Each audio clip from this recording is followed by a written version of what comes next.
ബലികുടീരങ്ങളെ ബലികുടീരങ്ങളെ സ്മരണകളിരുമ്പും രണസ്മാരകങ്ങളെ ഇവിടെ ജനകോടികൾ ചാർത്തുന്നു നിങ്ങളിൽ സമരപുളകങ്ങൾ തൻ സിന്ദൂരമാലകൾ ബലികുടീരങ്ങളെ.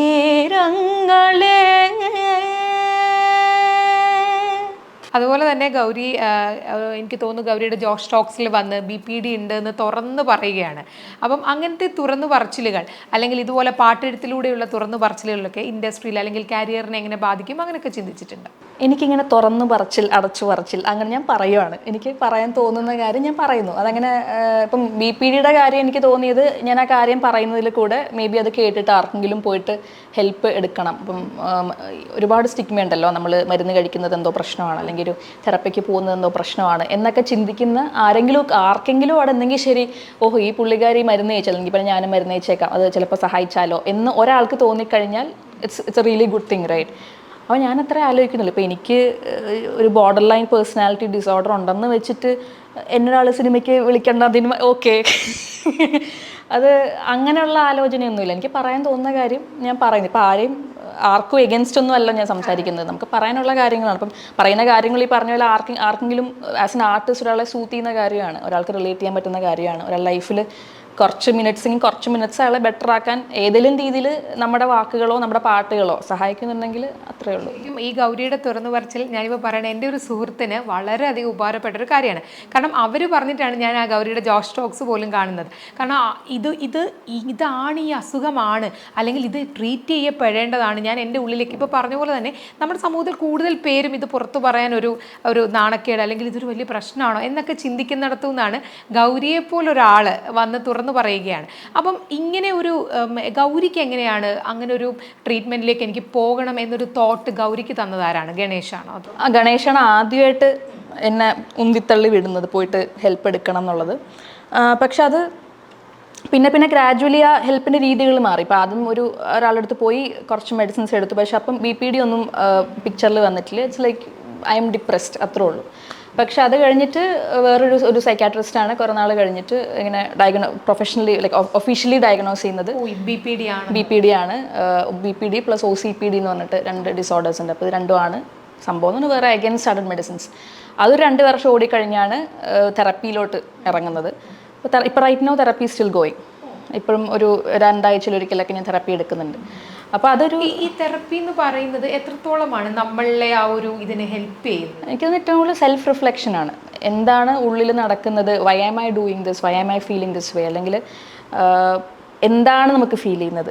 എനിക്ക് സങ്കടമാണോ, എൻ്റെ സങ്കടം എൻ്റെ ബോഡിയുടെ ഏത് ഭാഗത്താണ് ഫീൽ ചെയ്യുന്നത്, ഓക്കെ ഇവിടെയാണോ ഫീൽ ചെയ്യുന്നത്, ഓക്കെ അതിൻ്റെ നിറം എന്താണ്. ഇതിങ്ങനെ പല തരത്തിലുള്ള തെറപ്പികളുണ്ട്. അപ്പം ഇമോഷനായിട്ട് അഡ്രസ്സ് ചെയ്യുക, അതിനെ ഡിസ്ട്രാക്ട് ചെയ്യാണ്ട് അല്ലെങ്കിൽ ഇമോഷൻ വരുമ്പോൾ അതിനെ എടുത്ത് ഒരു സ്ഥലത്ത് വെക്കാണ്ട് ഇമോഷൻസിന് കൊടുക്കേണ്ട വാല്യൂ കൊടുത്ത് നമുക്ക് എന്താണ് തോന്നുന്നത്, എങ്ങനെയാണ് തോന്നുന്നത്, ഇതിപ്പം നമുക്ക് ഈ തോന്നുന്ന വികാരം ഈ ഒരു മൊമെൻറ്റിൽ നിന്നാണോ വരുന്നത്, അതോ മേ ബി നമുക്ക് 10 വയസ്സിൽ നമ്മൾ ഫേസ് ചെയ്തൊരു പ്രശ്നത്തിൽ നിന്നാണോ വരുന്നത്, ഇങ്ങനെയുള്ള കണക്ഷൻസ് ക്രിയേറ്റ് ചെയ്ത്. കാരണം നമ്മുടെ ഫുൾ ലൈഫ് ഒരു വെബാണ്.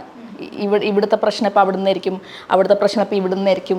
ഒരുപാട് ഇൻസിഡൻസ് ആയിരിക്കും നമ്മുടെ ബ്രെയിനിൽ ഒരുപാട് വയറിംഗ് എല്ലാം ക്രിയേറ്റ് ചെയ്യുന്നത്. അപ്പോൾ അങ്ങനെയുള്ള നമ്മളെക്കുറിച്ച് തന്നെ ഭയങ്കരമായിട്ട് അറിവ് ഉണ്ടാക്കുക, നമ്മുടെ പ്രശ്നങ്ങൾ ഹെൽത്തി ആയിട്ടുള്ള രീതിയിൽ എങ്ങനെ ഡീൽ ചെയ്യുക. ബേസിക്കലി അതാണ് തെറപ്പി എനിക്ക് ചെയ്യുന്നത്. കാരണം ഞാൻ എവിടെയോ വായിച്ചിട്ടുണ്ട് അവരുടെ ഇൻ്റർവ്യൂവിൽ കയ്യിൽ കോറുന്ന ശീലം ഉണ്ടായിരുന്നു എന്നുള്ളത്. അപ്പം ആ ഒരു സമയത്തൊന്നും നമുക്ക് ഇപ്പം ഇത്ര അവെയർ ആയിട്ടുകൂടിയില്ലേ ഗൗരി? ഇപ്പം ഈ കാലഘട്ടത്തിൽ പോലും ആൾക്കാർക്ക് മനസ്സിലാവുന്നില്ല. അല്ലെങ്കിൽ ഈ പറഞ്ഞ പോലെ തന്നെ എനിക്കൊരു ഡിപ്രഷൻ എന്നൊക്കെ വാക്ക് ശരിക്കും പറഞ്ഞാൽ നമുക്ക് അങ്ങനെ ഉപയോഗിക്കാൻ പറ്റില്ല. അത്രയും വലിയൊരു ആഴത്തിലുള്ളൊരു വാക്കാണ് എന്ന് പറയുമ്പോൾ പോലും ഒന്ന് പോവോ, എന്തെങ്കിലും ചെയ്യും, ഒരു യാത്ര പോയിട്ട് തിരിച്ചു വരുമ്പോൾ മാറും എന്നൊക്കെയാണ് ആൾക്കാർ ഭയങ്കര ഈസി ആയിട്ട് പറഞ്ഞു കളയുന്നത് ഈ ഒരു കാലഘട്ടത്തിൽ പോലും. അപ്പം ഗൗരിക്ക് ഈ ചെറുപ്പത്തിലേ തൊട്ടേ ഇങ്ങനെ ഒരു പറഞ്ഞിരുന്നല്ലോ ഒറ്റയ്ക്ക് ഇരിക്കാനായിരുന്നു ഇഷ്ടം. അപ്പൊ ഈ കയ്യിൽ കോറുക അങ്ങനത്തെ കാര്യങ്ങളൊക്കെ അന്നൊന്നും ആരോടും ഷെയർ ചെയ്തിട്ടില്ല ഗൗരി? അല്ല, കയ്യിൽ കോറുന്നത് ഒറ്റയ്ക്കിരിക്കുന്നതിന്റെ ബന്ധമൊന്നുമില്ല. ഒറ്റയ്ക്കിരിക്കാൻ എനിക്ക് ഭയങ്കര സന്തോഷമായിരുന്നു, ഇപ്പോഴും അതും ഇതായിട്ട് ബന്ധമൊന്നുമില്ല. എനിക്ക് സ്ട്രെസ്സും ഇമോഷൻ പ്രകടിപ്പിക്കുന്നതല്ല, ആരും അറിയൊന്നുമില്ല, ആരെയും കാണിക്കാൻ വേണ്ടി ചെയ്യുന്നതല്ല. ഇത് എനിക്ക് തന്നെ റിലീഫ് കിട്ടാൻ വേണ്ടി ഞാൻ ചെയ്യുന്ന കാര്യമാണ്. നമുക്ക് അത്രയും സ്ട്രോങ് ആയിട്ടുള്ള ഒരു ഇമോഷണൽ പെയിൻ വരുമ്പോൾ അതിനേക്കാളും വലുതായിട്ടുള്ളൊരു പെയിൻ വേണം ഇത് ഓവർകം ചെയ്യാൻ വേണ്ടിയിട്ട്.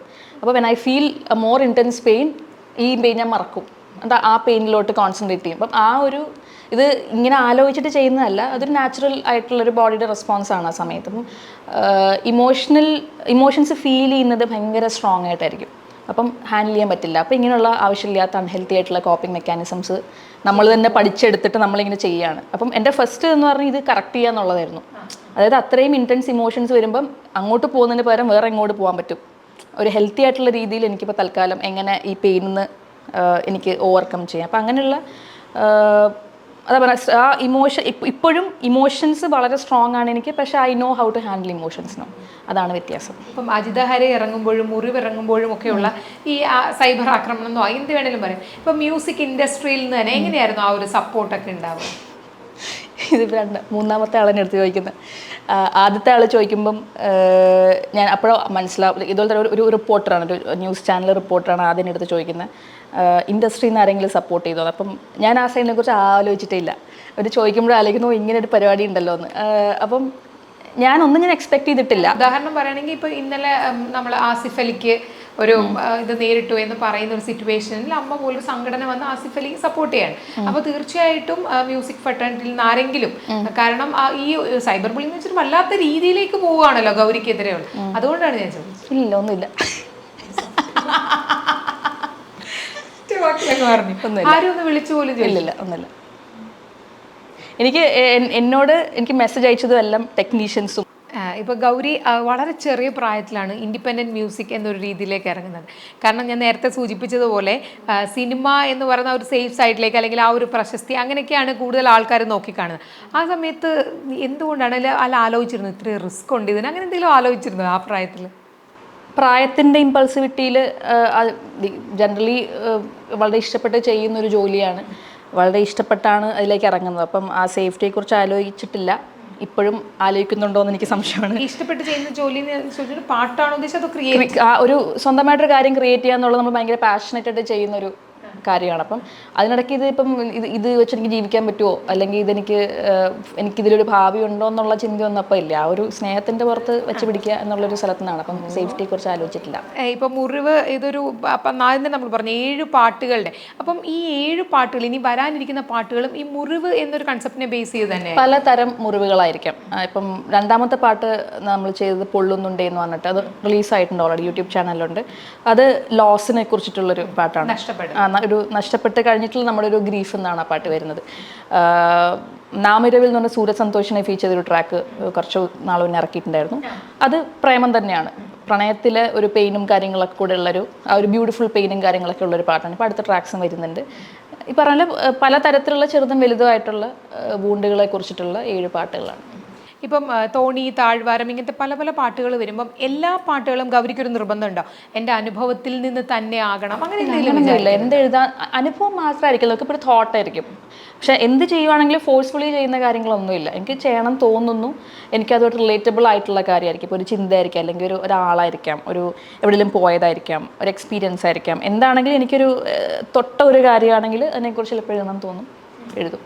ഇപ്പോഴും നമ്മൾ മലയാളികൾ നേരത്തെ നമ്മൾ പറഞ്ഞ കാവ്യാത്മക അത് വിട്ടിട്ട് ഈ റാപ്പ് എന്ന് പറയുന്ന ഒരു ഇതിനെ അംഗീകരിച്ചിട്ടില്ല എന്ന് തോന്നിയിട്ടുണ്ടാവും. ഇപ്പം മുറിവിനെ കുറിച്ചാണെങ്കിൽ ഞാൻ ഒരു സ്ഥലത്തും മുറിവ് റാപ്പാന്ന് ഞാൻ പറഞ്ഞിട്ടില്ല. ഞാൻ അങ്ങനെ ഒരു ജോണറിലൊന്നും അതിനെ പിടിച്ച്, എനിക്ക് പറയാനുള്ള കാര്യങ്ങൾ ഒരു താളത്തിൽ ഞാൻ പറഞ്ഞു.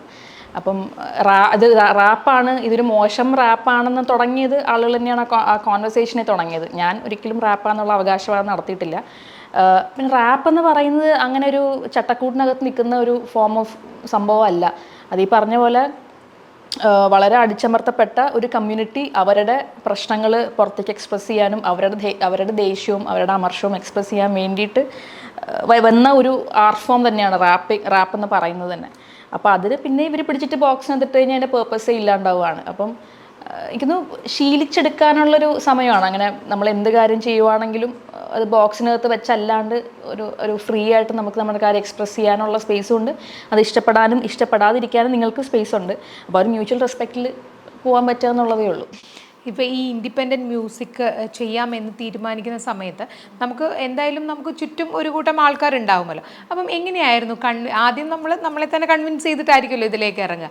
അപ്പം എങ്ങനെയാണ് ചുറ്റുമുള്ളവരെ കൺവിൻസ് ചെയ്യാൻ പറ്റിയത്? ചുറ്റുമുള്ളവരെ കൺവിൻസ് ചെയ്യാൻ നമ്മള് മറുപടി ഇല്ല, നമ്മൾ മറ്റേ പിടിച്ച മുയലിന് 3 കൊമ്പന്തറ നിൽക്കാന്നുള്ളതേ ഉള്ളൂ. എനിക്കിതാണ് ചെയ്യേണ്ടത്, ഞാനിതാ ചെയ്യാൻ പോകുന്നത്. അത് നമ്മൾ അതിന് പെർസിസ്റ്റൻ്റ് ആയിട്ട് നിന്ന് കഴിഞ്ഞാൽ പിന്നെ ബാക്കിയുള്ളവർ കുറച്ച് ലൂസാവും. കാരണം നമുക്ക് ആ ചെയ്യേണ്ട കാര്യത്തിൽ അത്രയും കൺവിക്ഷൻ ഉണ്ടെങ്കിൽ പിന്നെ ബാക്കിയുള്ളവരുടെ കൺവിക്ഷൻ നമ്മൾ അത്രയും നമ്മളെ ബാധിക്കില്ല എന്നുള്ളതാണ് ഒരു പോയിന്റിൽ കൂടുതൽ. എനിക്കിത് ചെയ്തേ പറ്റുള്ളൂ, എനിക്കിതാണ് ചെയ്യേണ്ടത്. അത് അങ്ങനെ ബഹളം വെച്ച് അങ്ങനെയൊന്നുമല്ല, അങ്ങനെ ചെയ്ത് തുടങ്ങുമ്പോഴേക്കും പതുക്കെ വേണ്ടവർ കൂടെ വേണ്ടാത്തവർ വേണ്ടെന്ന് വയ്ക്കും. സ്വന്തം കൺവിക്ഷൻ ഇസ് വെരി ഇമ്പോർട്ടൻറ്റ്. അതുണ്ടെങ്കിൽ ബാക്കിയുള്ള കൺവിക്ഷൻ അത് പുറകെ അങ്ങ് നടന്നോളൂ.